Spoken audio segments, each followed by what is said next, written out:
Que a luz do nosso Senhor Jesus Cristo nos envolva já agora e sempre.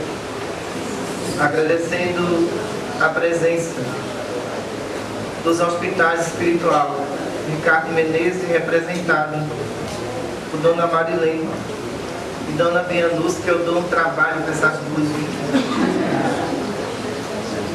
Denilda, Amor, Progresso,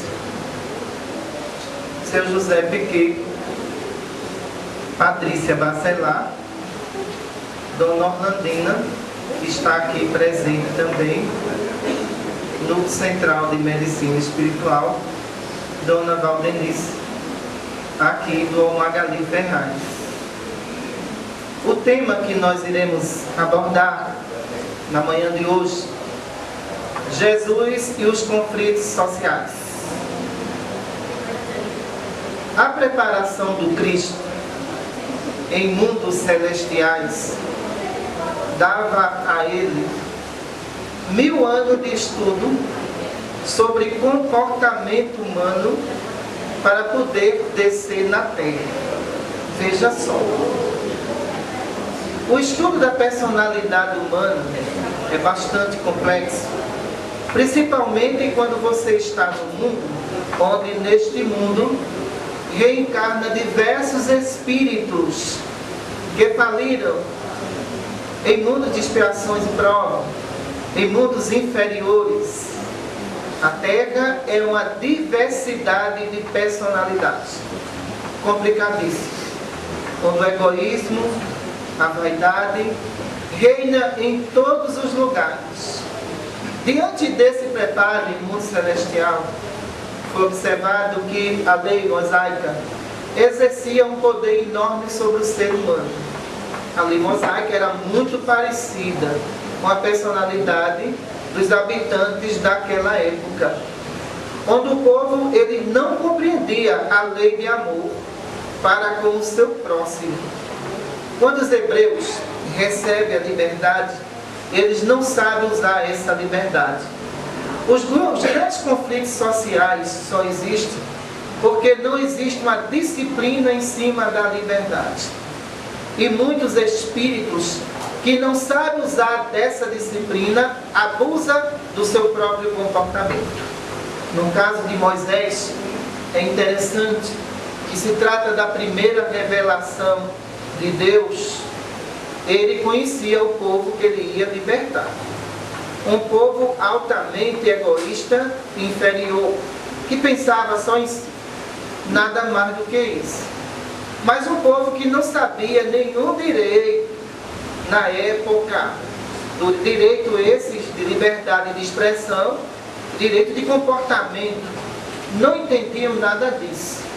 Enquanto estava sob o império dos egípcios, esse povo, ele era um povo comportado demais, viu? Era um povo que não reagia, era submisso à própria escravidão. Essa submissão é interessante, porque eles eram também submissos em termos de opinião própria. Eles não tinham opinião. Eles eram completamente subjugados. No entanto, a Terra nunca deixou de receber grandes mensageiros. Sempre recebeu esses grandes mensageiros. E no caso de Moisés, era o mensageiro da libertação, certo? E da disciplina também. Quando esse povo começa a cobrar atitude do enviado de Deus, em termos de uma legislação rigorosa, onde eles mesmos não estavam preparados para isso. Pediram, no entanto, na hora que foi implantado, muitos questionamentos aconteciam. Só que Moisés, ele não poderia entrar em contradição com esse povo, já que a inferioridade desses espíritos era impressionante. Eu digo inferioridade, por quê? Se a gente for observar o povo hebreu, apenas 5% tinha uma evolução espiritual. O restante já sabe, né? Então, o que acontece? Dentro da lei mosaica, que ele constituiu a sua constituição para os hebreus, ele mostrava perfeitamente a cada um o que eles eram proibidos de fazer, dentro do rigor da lei mesmo. Era preciso, era assim. Por quê? Observava que os hebreus inferiores Eles não tinham uma estrutura civil de nenhuma forma. Olha, irmã casava com irmão. Era assim os hebreus. Certo? Alguns realizavam pedofilias, alguns zoofilias e algumas práticas de homossexualismo. Isso existia desde aquela época, daquele povo. Moisés observava que a liberdade que eles tinham agora de expressão, eles não sabiam utilizar. Liberdade de expressão se transformou-se em libertinagem. Veja só, perdeu o controle geral da situação. No entanto, a gente observava que existiam leis necessárias, como olho por olho e dente por dente. Por quê? Observava que o povo matava um ao outro, sendo da mesma origem hebreia, e não tinha nenhum sentimento dentro de si, nenhuma punição. Imagine você sair com 10.000 pessoas, cada um com um tipo de comportamento, para você reeducar esse povo. Então, enquanto Moisés estava na terra, Jesus estudava toda essa estrutura que ele ia encontrar, que não era fácil de jeito nenhum. O judaísmo exercia também um poder enorme de influência. Então, o que acontece? O que a gente percebe dentro do Antigo Testamento é uma mistura de opinião religiosa, onde pouco aparece Moisés, mas aparecem vários costumes de tribos na época que adotou a sua própria lei. Ora, o enviado de Deus não ia mandar apedrejar uma mulher, nem tampouco discriminá-la não, de nenhuma forma. Se ele conversava com Deus, você acha que Deus ia estabelecer na lei que aquela mulher que errou teria que ser apedrejada em praça pública? De nenhuma forma. Então, Jesus observava que ele ia lidar com um povo complicado. Complicado por quê? Porque era um povo que ele não pensava por si, ele precisava dos outros para pensar por eles. Um povo que tem uma liberdade de expressão, ele pensa dentro do progresso social que está na terra. Ele não pensa para dentro, ele pensa para fora. Quando ele pensa para fora, então vai haver respeito das autoridades que estão lá em cima até o menor. Isso eu chamo de evolução coletiva dentro de um povo. Essa evolução coletiva está dentro do respeito de cada um, dentro da sua posição que está exercendo e da sua própria responsabilidade. Jesus sabia que ao encarnar em Jerusalém, ele iria encontrar essa dificuldade. A primeira dificuldade não era com os imperadores, não. Não pensem vocês. A maior dificuldade do Cristo foi com o povo religioso. Não foi com imperadores, não foi com o rei, não. Por quê? Nós tínhamos uma classe de sumo sacerdote, complicadíssimo, de saduceus, de fariseus, de publicanos, que fazia parte de uma classe social da época muito rigorosa em termos de perfeição, mas que não existia perfeição dentro deles. Era essa classe em mundo celeste que estava sendo estudada para que o Cristo chegasse a 33 anos de idade. Por isso que, a partir do momento em que ele começa a pregar com 12 anos, a mãe dele, desesperada, corre no templo e diz: não pode, não faça isso. Por quê? As colocações de Jesus eram de um revolucionário, de um mundo celeste, e que o mundo inferior naquela época, eles não estavam preparados para ouvir as suas pregações. Esse revolucionário da paz, ele ia trazer vários ensinamentos, várias posições religiosas. Foi abalada. Foi abalada porque existia conceitos que era conceito de pessoas que conservavam-se cultura há mais de 400 anos. Ora, a cultura mosaica tinha mais de 1000 anos já implantada ali. Então, o que acontece? Essas pessoas não iriam compreender a lei de amor, mas ele tinha que se preparar. O maior preparo de Jesus, sabe qual foi a parte? Na psicologia humana. Essa é complicada, viu? Para lidar com o ser humano. O maior preparo dele era entender que ele estava diante de espíritos falhos, espíritos complicados, que não tinham uma sustentabilidade de opinião e que se modificava de opinião constantemente, ele ia lidar com esse problema. Mas como lidar com esse problema e chegar até os 33 anos de idade sem ser crucificado? Havia uma proteção enorme sobre ele, sobre tudo que ele falava. E, no entanto, a estratégia criada pelos espíritos superiores e celestes, a partir do momento que Jesus nasce, a maioria das mulheres coloca o nome dos filhos Jesus. Eles deram o mesmo nome para dar cobertura a ele. Quem era Jesus em Jerusalém? Ninguém sabia. Em Nazaré ninguém sabia, já que todas as crianças foram registradas com o mesmo nome. Então, para encontrar Jesus, se você gritasse Jesus nessa plateia, de quê? De onde? Todo mundo ia se levantar para dizer. Era a estratégia de segurar sua existência.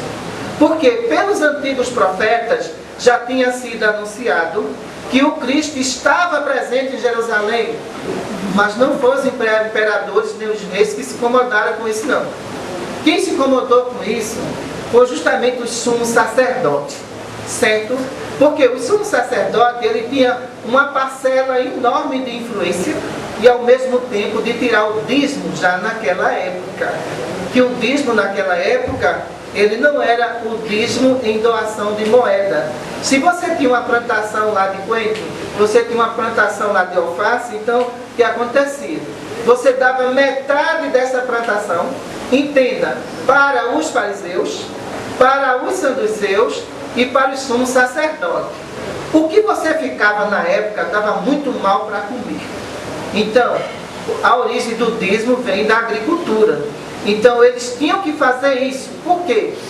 Esse sumo sacerdote, maliciosamente, dizia o seguinte: se você não doar metade da sua plantação, Deus vai condenar a sua plantação através de praga. Então, veja a influência psicológica humana negativa, como ela era perversa. Então, aquele povo inocente, ele doava tudo o que tinha. E muitas vezes não tinha nem o que comer dentro de casa, mas era obrigatório.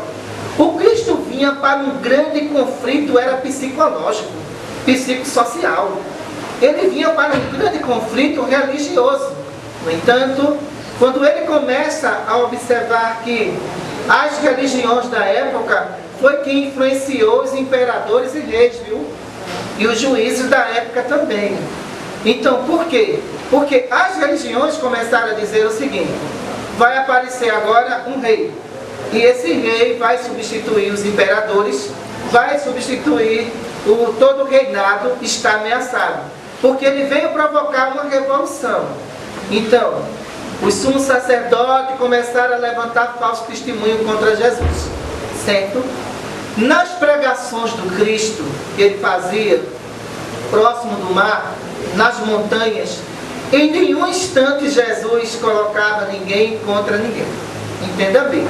As pregações dele eram de um pacificador que veio à terra para mostrar a todas as pessoas o amor de Deus que todos eles teriam que ter nos seus corações. Ele não pregava a posse do ouro de nenhuma forma. Ele pregava que para o homem ser feliz, ele teria que ter o tesouro dentro do seu coração, que é as suas virtudes interiores. A virtude interior, ela dá um bom sono, um bom estado de consciência. A virtude interior, ela causa uma paz no ambiente daquela pessoa se encontra. E era isso que ele vinha trazer. Mas muita gente se incomodou com isso. Por quê? Ele observava que a personalidade humana era muito punitiva. Você tinha que ser punido pelo que você fez. Então ele observava que como é que uma pessoa que é errante vai punir a outra pessoa errante? Não tem condições. Então quando ele se encontra com os conceitos que muitas religiões implantaram para fazer justiça com suas próprias mãos, ele não aceitou de nenhuma forma. Ele mostrou que o caminho não é esse. Que o caminho é da razão, não é da emoção. Só que a população de Jerusalém era emoção pura, não era razão. Não raciocinava no que se encontrava. Então, quando encontra uma mulher que cometeu o adultério, coitada de vocês naquela época, viu? Então, quando encontra uma mulher que cometeu o adultério, não via a mulher como mãe, nem como ser errante. Levava para a praça pública. Não sei para que isso. Porque se o marido foi traído ou não foi, ele vai ficar sabendo agora. Era melhor deixar oculto e ela viva. Mas não era dessa forma que se via, não. Então, na verdade, o que queriam era machucar o sexo feminino. O que queria era isso. Mostrar que a mulher não era capaz dentro da sociedade já daquela época. Agora, interessante. Quando o homem cometia adultério, olha, jogava algodão, não era pedra não. De nenhuma forma. Jogava algodão nele. Então, se existe uma adúltera, existe alguém que cometeu adultério com ela, também que é do sexo feminino. Jesus estava diante de um conflito ali, causado pela própria sociedade da época. Fazer justiça com as suas próprias mãos não é justiça, é ingenuidade. Ingenuidade, vou dizer por quê. Porque aquele preso tem direito a um julgamento. Ele tem direito a uma defesa. No entanto, os conflitos psicológicos, psicossocial da época, fazia com que o povo tomasse a frente da justiça e ia fazer justiça. Jesus observou que aquela mulher estava em praça pública. Naquele momento ela foi exposta e todo mundo sabia que aquela pessoa foi traída. Então, quem atirava a primeira pedra era o marido traído. Ele dava início ao massacre total. Só que Jesus percebia também que muitas mulheres que já estavam velhas, mulheres que não tinham a mesma beleza, os homens diziam, ela me traiu, para se ver livre dela. E elas eram sacrificadas injustamente, porque já tinha criado todos os filhos, já tinha cuidado das ovelhas e dos bodes daquele senhor. Aquele senhor queria uma mulher mais jovem. O que era que ele dizia? Olhe, ela foi pega em adultério. Quem está dizendo é quem foi traído. E quem foi traído, a palavra dele naquele momento era válida para todo mundo. Então, quando ele não queria mais essa mulher, ele fazia isso. Essa mulher era massacrada em praça pública. O caso da mulher adúltera, que justamente acontece na Bíblia, é um fato como esse. Ela não traiu ele. Ela apenas era uma mulher que não tinha a mesma beleza física. Até nos dias atuais de hoje acontece isso. Entendeu? Há maridos que amam pela beleza. Ele não ama pelo trabalho da sua esposa, pela honestidade da sua esposa. De nenhuma forma. Aí diz, quando eu casei com você, você não tinha barriga. Agora você tem barriga. E o senhor também não tem barriga? Então pronto. Então até hoje se faz esse julgamento. Até hoje se arma essa estrutura visual em cima da mulher. Não está correto. Foi o que aconteceu na época. A partir do momento em que Jesus observou que existia malícia da parte do marido, ele atravessou-se na frente. Ele fica na frente dela mesmo. Um profeta é um profeta, um enviado é um enviado. E naquele momento ele diz, atire a primeira pedra aquele que estivesse sem pecado. Me diga só, tudinho traía, viu, que estava ali, viu? Mas tudinho traía mesmo. Eles tiveram tanto medo de Jesus, porque quando uma mulher era pega em adultério, levava também as outras mulheres para jogar pedra nela. E elas eram obrigadas a fazer isso. Por que eles não atirou a pedra? Porque Jesus disse, olha, vai jogar a pedra, vai, eu vou contar. Então, naquele momento recuou todos eles.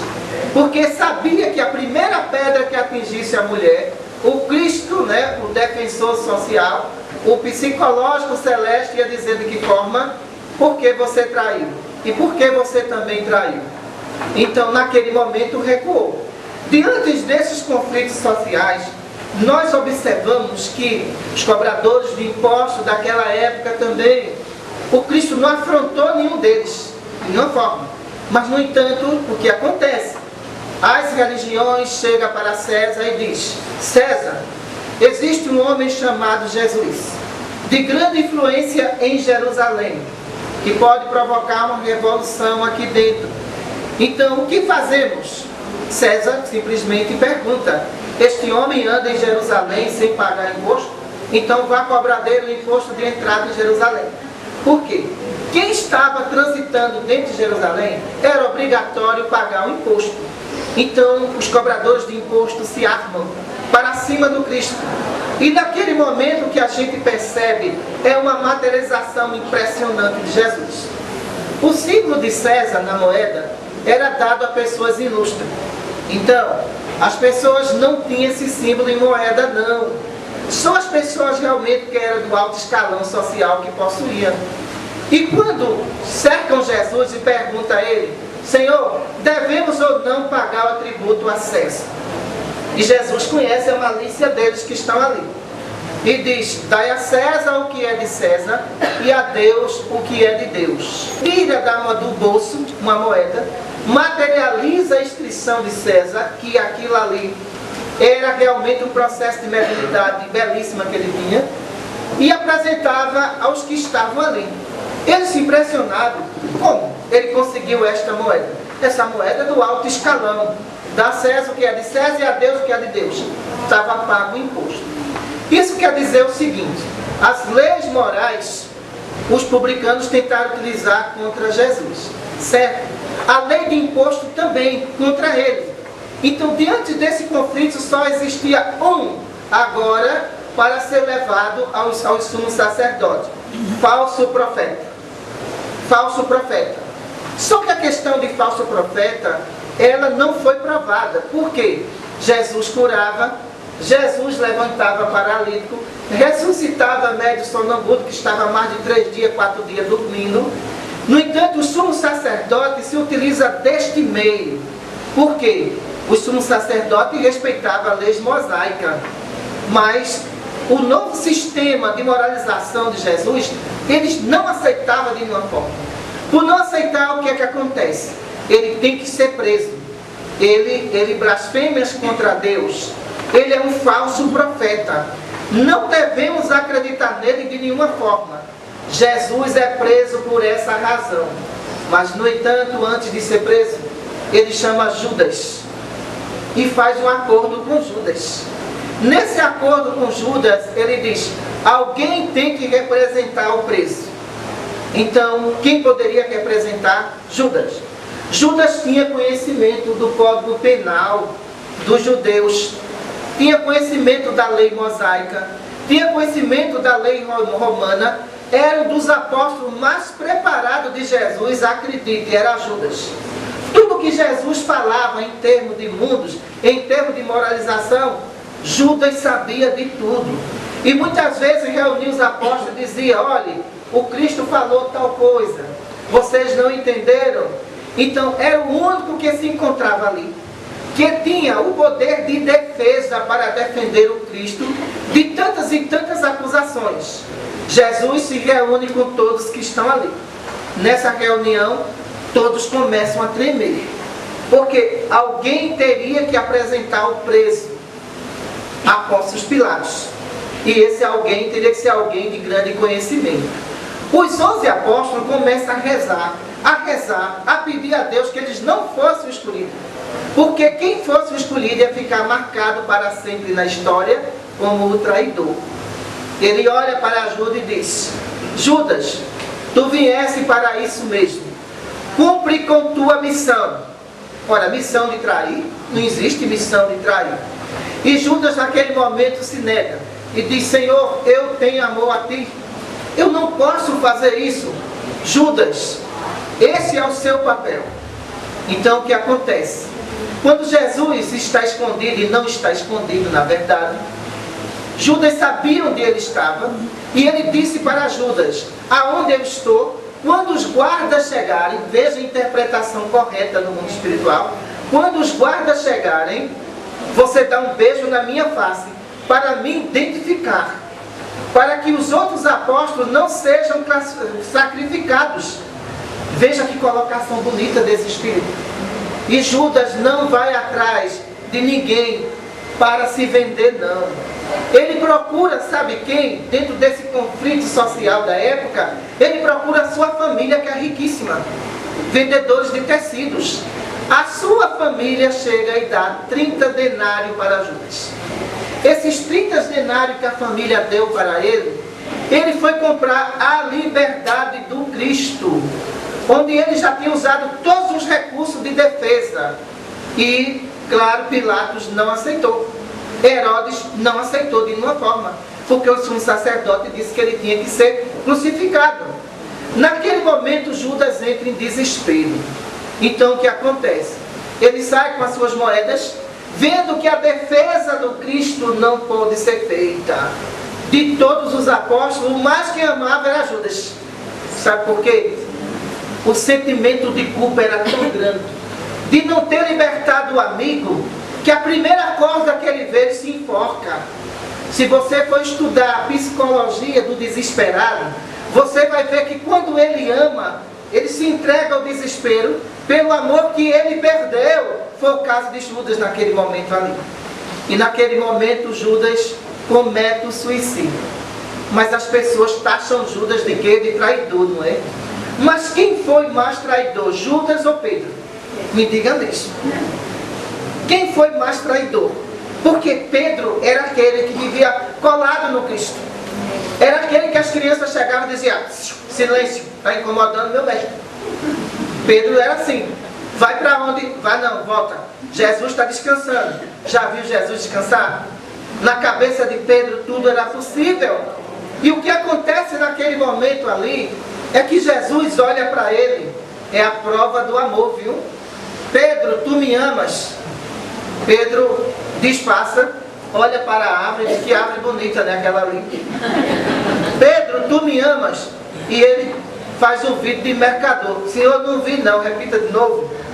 Pedro, se tu me amas, tu apacenta minhas ovelhas. Que responsabilidade. Mas por que, Senhor?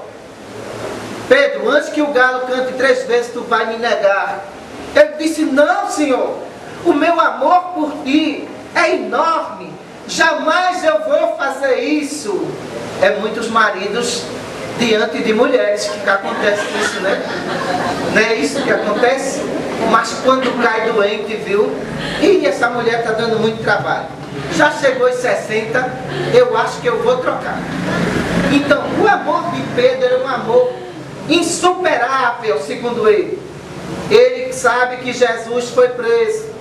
Ele estava dentro de Jerusalém e os portões fechados. Não tinha nem para onde Pedro correr. Ele sabia disso. E quando a gente coloca a traição de Judas narrada na Bíblia, se esquece que Pedro foi muito mais traidor. Mas muito mais mesmo. Alguns soldados olham para ele e dizem: tu não és o Simão Pedro? Ele diz: eu? Só não. Tu não andava com Jesus? Eu não conheço esse homem, eu jamais vi esse homem. Primeira traição dele. Ele tinha tempo para refletir no que ele estava fazendo. Ele tinha tempo para raciocinar em tudo que ele estava fazendo. No entanto, mais adiante, ele encontra alguns jogadores de jogos de azar. E as pessoas parecem que naquela hora estavam perseguindo só Pedro. Porque todo mundo olha para ele e diz: olha, quem não conhecia Pedro não conhecia Jesus. Porque ele só vivia colado com Cristo. Então, por isso que a referência, quando dizia: olha, é Jesus de Pedro. Já diziam assim, porque Pedro estava próximo dele. E esses jogadores, observa naquele momento ali: Simão Pedro, você não é aquele que andava com o Cristo? Eu nunca vi esse homem, dá licença que eu vou embora. Mais adiante, algumas mulheres lavando roupa, já quase fora dos portões de Jerusalém, quem é que encontra Pedro mais uma vez? Simão Pedro, aonde está Jesus? Eu não conheço esse homem. Veja só, a gente está vivendo dentro de uma sociedade desta forma. Não estamos conhecendo Jesus. Não estamos conhecendo os seus ensinamentos. Não estamos conhecendo o seu amor. E diante da crucificação, vai o Cristo com sua cruz. A cruz da diversidade psicossocial que ele estava vivendo agora. A cruz do sofrimento humano. mostrando a todos que se encontravam ali o verdadeiro amor de Deus e amor materno da sua mãe Maria de Nazaré, que estava ali com seu filho, acompanhando uma humanidade insensível ao sofrimento humano, uma humanidade ainda que não conhecia de nenhuma forma a lei de amor.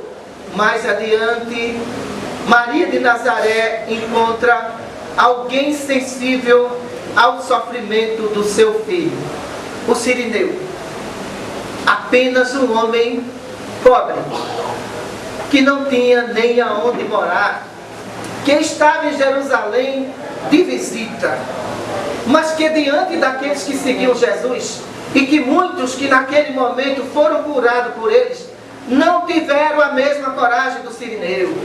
Se escondiam, se revelar para quê? Entrar em confronto por quê? E naquele momento Maria, no seu olhar de desespero, naquele momento Maria, no seu olhar de amor, clamava a Deus para que o seu filho chegasse à última estação do seu sofrimento. Cirineu, viúvo, tendo uma filha de 10 anos de idade, observa o sofrimento daquele homem.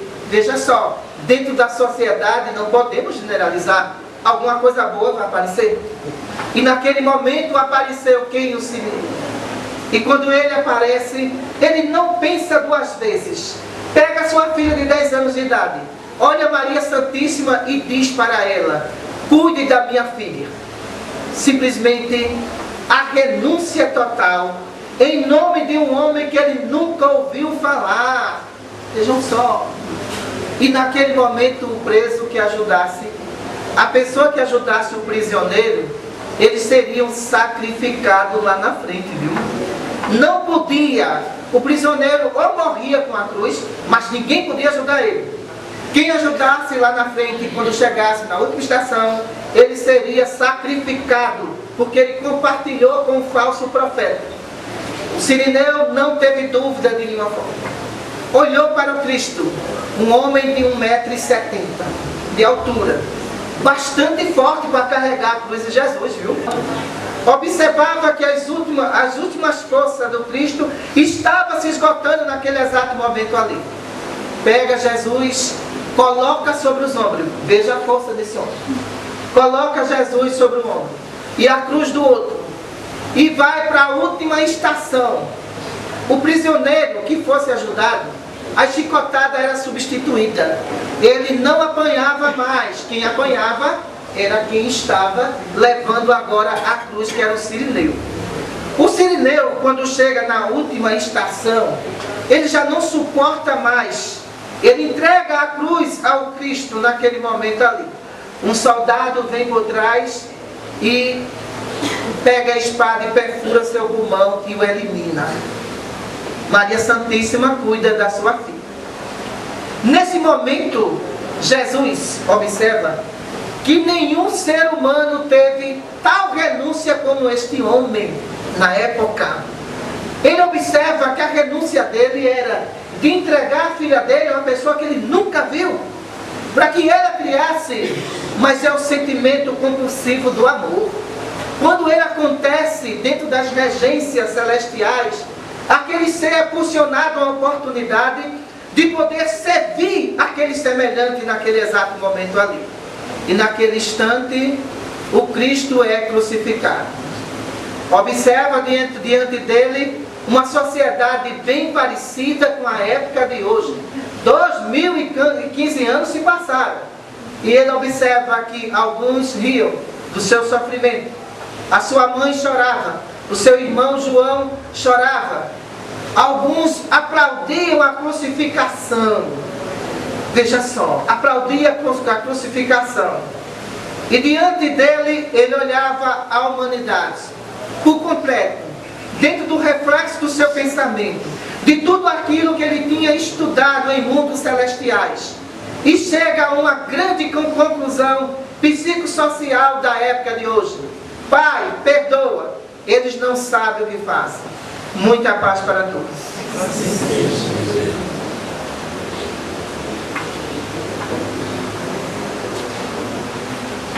Agradecemos a doutora Cristina pela essa belíssima palestra. que ela nos proporcionou na manhã de hoje. Antes de encerrarmos, eu gostaria de registrar a presença de Marileide Rosendo, que está aqui representando o deputado Marinaldo Rosendo. E também gostaria de avisar aos pacientes que hoje, como foi a inauguração, o atendimento vai começar mais tarde, mas que no próximo sábado será a partir das 8 horas. E eu vou pedir para a doutora Cristina fazer a nossa prece de encerramento.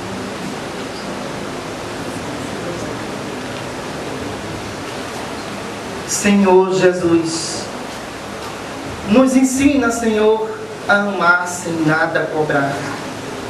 Nos ensina, Senhor, a ser humilde sem nada receber. Nos ensina, Senhor, a trilha do bem, para abraçar aqueles, Senhor, que estão perdidos nas viciações das drogas. Nos ensina, Senhor, que a Tua luz é maior do que a nossa evolução. E que, acima de tudo, ó Mestre, jamais vai abandonar os vossos filhos nesse planeta de expiações e provas. Pedimos perdão a Ti, Senhor, pela nossa ignorância em escolher Barrabás e permitir que Tu saísse da terra. Mas nos disseste, Senhor, enquanto eu estou no mundo, eu sou a luz do mundo. Depois que eu partir, todos estarão na escuridão. Um pingo de luz, Senhor, em nossos corações é o reflexo do vosso amor para enxugar as lágrimas dos nossos caminhos, para acalentar os que choram, Senhor. Pedimos o vosso conselho e a vossa, Senhor, bondade profunda de amar o próximo como a si mesmo. Muita paz para todos. Doutora Cristina Santos. Obrigado a todos.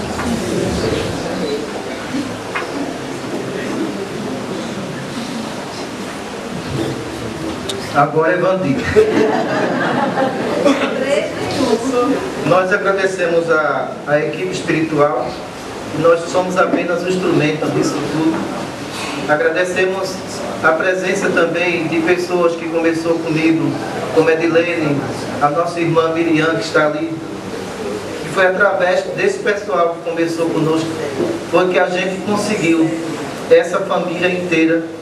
E a pretensão da equipe espiritual é de, em todo o estado do Nordeste, ter hospitais espirituais. Eu só peço a espiritualidade que me deixe viver 100 anos. Eu não vou me incomodar com isso. Mas a gente quer deixar um trabalho aqui que sirva de semente também para as outras pessoas. Porque sempre eu coloco em mente uma coisa: cada necessitado é um filho meu, é uma esposa minha, é um parente meu que acabou de chegar. No dia que eu partir, pensem dessa forma. Mas de nenhuma forma não abandone esse povo, não. De jeito nenhum. Esse projeto já vem desde a época de Padre Cícero. Veja só. Padre Cícero, Frei Caneca, Frei Damião, entendeu? Dom Helder Câmara. Então, nós tivemos padres maravilhosos na região Nordeste. E de uma moralidade incrível. Esses padres partiram. Mas Deus jamais vai deixar essa região descoberta. Vieram os hospitais espirituais e as direções corajosas, que enfrentam muitas vezes perseguições religiosas, que não é para acontecer, mas que eu considero essas direções realmente de aço e de ferro, para segurar tudo isso. Obrigado a todos e muita paz.